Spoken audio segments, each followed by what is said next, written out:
What's up everyone, Mario here. Let's talk about words. Yes, words. Now you're probably like, big deal. We all use words. How important can they be? Well, what I want to accomplish in this video is offer you 5 different ways that words are impacting your dating success so that you can be aware of it and use your words more carefully and more constructively towards your desired outcome. So that's what we're going to be talking about in this video. I hope you find it very informative, and afterwards I hope that you jumping on board, understanding the impact that words can have on your dating success. So the first manner in which your words are impacting your dating success is your words are actually bringing energy to your thoughts. So a thought unexpressed has less energy. So that's why it's if you're familiar with affirmations, that's kind of an underlying concept, is that thoughts are less powerful than words, because words are the expression of those thoughts. You're giving them voice, you're making them expressed. They're not staying just within the realm of your mind. They're being spoken out loud so that you hear it out loud and others are hearing them out loud. So what words you're using, you need to be careful of, because you are basically amplifying the power of your thoughts when you speak them out loud. We all do this at certain points in time where we talk to ourselves. I do it myself, but everyone at some point, everybody talks to themselves. Like, I don't know how we got to this point where we don't think that it's normal to talk to ourselves, but everybody talks to themselves. It's just sometimes the type of conversation and the topic and the amount of how much that we're speaking out loud, that's when it can kind of get kooky, but everybody talks to themselves. So it's really important that we understand maybe we should be more selective with the words that we're using. For example, you've got somebody who is getting ready for a big date. Maybe it's the first time they're going out with some man or woman that they've been really, really attracted to for a very long time, and finally you're getting your chance. So what are you doing? You're probably at some point you're talking to yourself as you get ready in the mirror, as you're showering, throughout the day before you actually get to meet them, as you're driving there, as you're walking in the door. You're talking to yourself. It's going on in your head, but some of that is actually being expressed out loud. So let's think about, what are we actually saying? Are you walking into that date or that meet? Are you going to walk in there and just saying out loud, I can't do this, I have no chance, she can't be into me, or he won't think I'm interesting, all these different things that are really, really super negative? You'd probably tell me and anyone else that that's not a good idea. But beyond that, it makes logical sense, but now we have to put it into practice. So what I want you to do is just become more aware and catch yourself with your thoughts, with your words. What are you actually saying? Sometimes you'll catch yourself, having a thought. What I want you to do is make sure that you don't express any negative thought. And if you do express a negative thought, like, what the hell am I doing? I can't do this. I want you to I'm giving you permission, become aware and replace it with a more positive thought. For example, if you're in the car and you're getting ready to step out for that first meet and you're like, oh my God, what if she doesn't like me? It's not a great thought, right? So what I want you to do is replace it with a thought that is constructive and that does offer you some value in that situation. So instead of saying to yourself while you're waiting in the car, like, oh man, she can't possibly be interested, she'll think I'm boring, I want you to say something. I don't care what you replace it with, as long as it makes you feel better and it's true.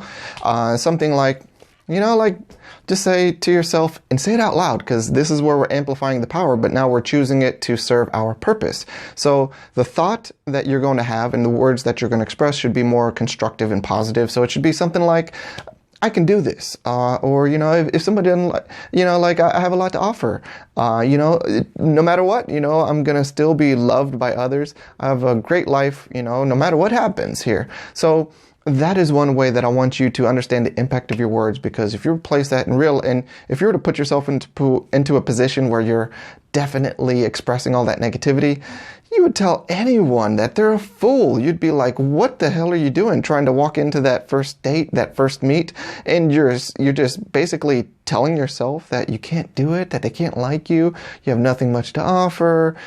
You would tell anyone else that that's insane. Well, if you understand that, I want you to latch on to this concept and then progress further with it and now use it to your benefit. Amplify the thoughts that you want and express them as words and make them more powerful.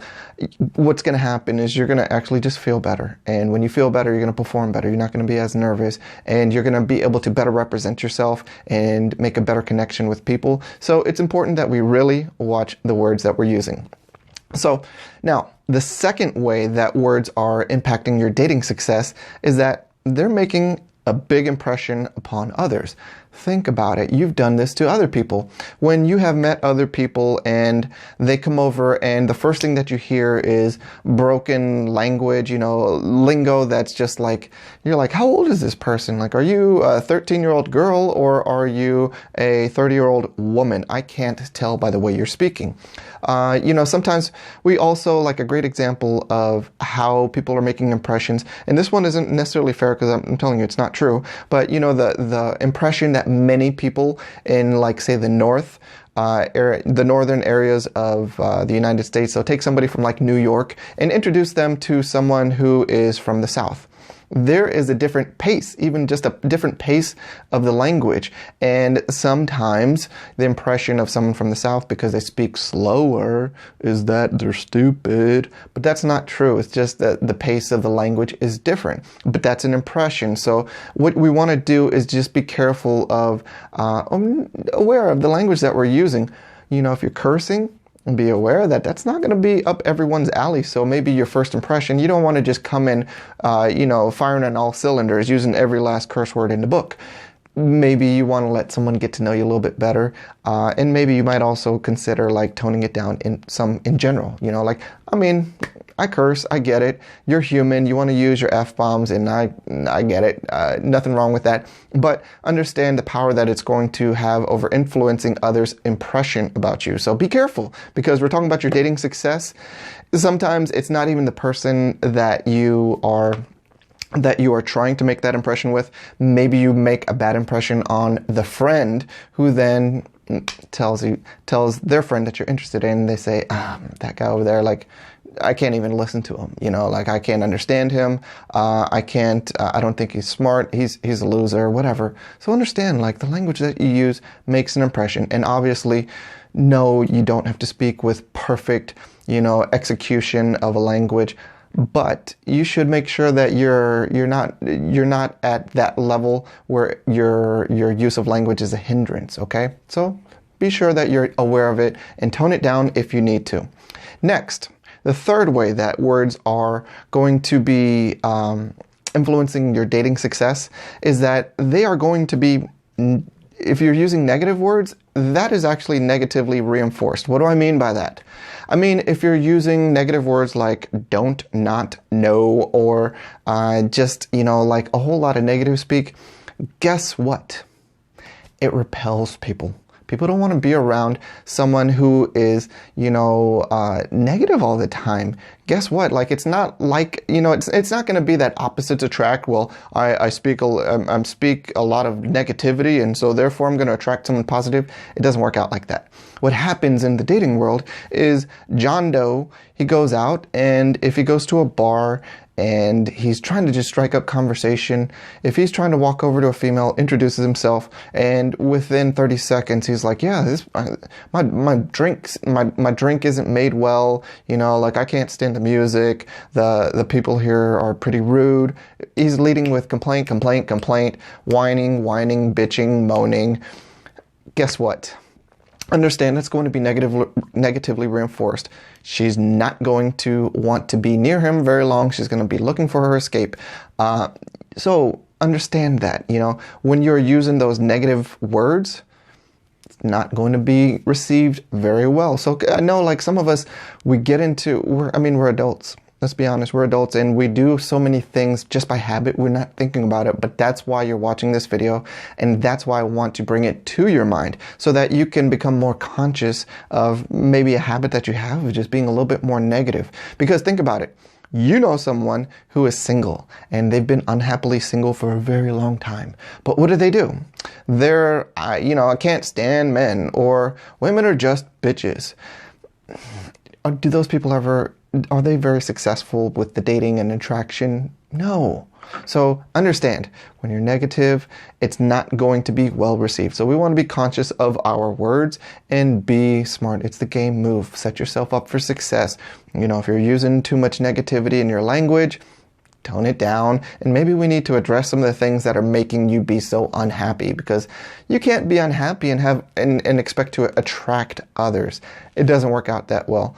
Unhappy people remain unhappy and they remain alone, and that doesn't change. Like, unhappy people don't, attract a lot of people who want to be around them. It's just not the way things work. All right.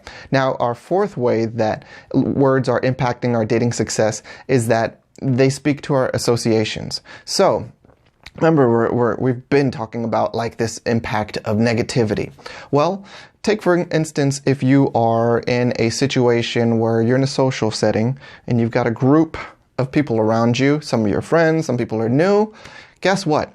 If you bash the people that you are with, the guys, the girls, whatever, in order to make yourself look good, you are shooting yourself in the foot, because what you're doing is making everyone think that, okay, that person's a loser, that person's stupid, and those are the people you're hanging out with. They're going to just think that that speaks more to you, and they're not actually just going to think that that person is stupid or that person is whatever. They're thinking whatever you say, it's kind of like that saying, whatever you say bounces off them and comes back to you. But whatever insult or degrading or negative thing that you have to say about your own company, it's just going to stick to you in someone else's eyes. So even if you are not talking about your friends and you're trying to badmouth somebody, trying to make yourself look good in a competitive social situation. So, we get this a lot. Ladies, are you badmouthing your competition in order to get a guy to choose you? It doesn't work out very well when you do that, does it? No, because he's hearing you be so critical of someone else, but in his mind, his impression of you is lowering, and he's not really putting any value to what you're saying as far as what he thinks of Jenny. So consider that. That's very important for you to understand. So what you want to do instead is, here I am coming back to be more positive. Don't be a dick. Don't be a jerk. Don't be a bitch about other people. What you want to do is be more positive, embrace people, compliment people when it's appropriate, be warm and welcoming, make introductions. But what you want to do is be more positive, because the more positive that you exude towards others, the more people are basically not going to think that others are amazing. They're going to think that you are amazing and positive and that great person. So we can use this to our advantage. It's not manipulation. Just be legit in your praise of others and your behavior, but make sure that it's just a matter of what we're talking about here is consciousness. Being conscious of your use of language is going to benefit you. This is your dating success, and you don't know, you're probably sometimes wondering, like, I don't know why they didn't call me. I don't know why they didn't give me their number. I don't know why they burned out on me. I don't know why they ghosted on me.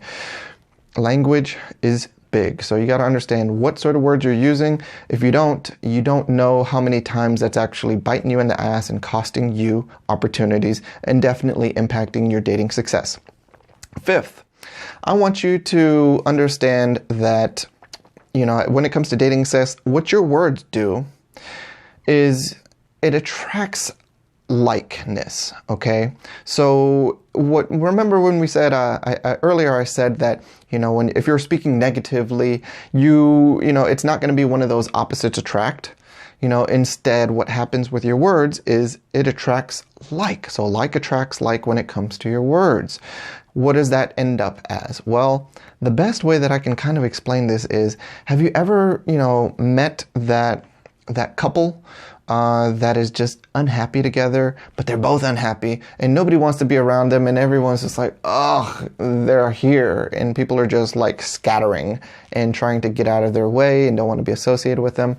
That's because people are going to want to associate with like language, so it's not just this like attracts like, but it's really specific. Right now we're specifically talking to language, your words. So if you are very negative, or you're pessimistic or you're a complainer, guess who you're going to be hanging out with? Other people who are pessimistic and complainers. Think of the exaggerated stereotype of the emo group of people, like in every high school, we've all been high school. In every high school, there's basically, you can maybe, you can, even if you were unfamiliar, you've seen it on TV, the emo, they dress in all black, and sometimes they kind of look a little gothic, whatever. Whatever, I'm using an exaggeration here just to make a point. But isn't it amazing how they all find each other and they're kind of pessimistic about the way life works and the world and the future and the outlook on life? Even though they're negative, you don't see all sorts of positive people infiltrating that grouping, all right? And you don't see them, jumping into other social groups.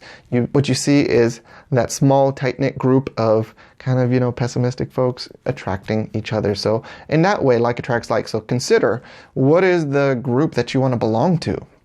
If you don't want to belong to the wrong group or one that doesn't benefit you, I would highly suggest that you become more aware of your language. Again, these are little things that, we're adults, and as we're adults, we've basically developed a lifetime of habits, and it becomes very difficult to break. But what we're doing right here is planting the seed so that you can become more conscious. You're going to find yourself throughout your, day in the future identifying these moments when you're like, geez, if like attracts like, listen to what I just said out loud. Who am I supposed to attract? You're going to attract the people that, sound like you.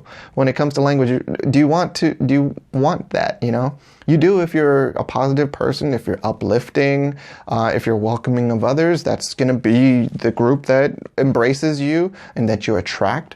But if you are pessimistic and a complainer and very highly negative, guess what? Well, first of all, you're going to be, very isolated because it's going to be a smaller group that actually acts the same way as you do.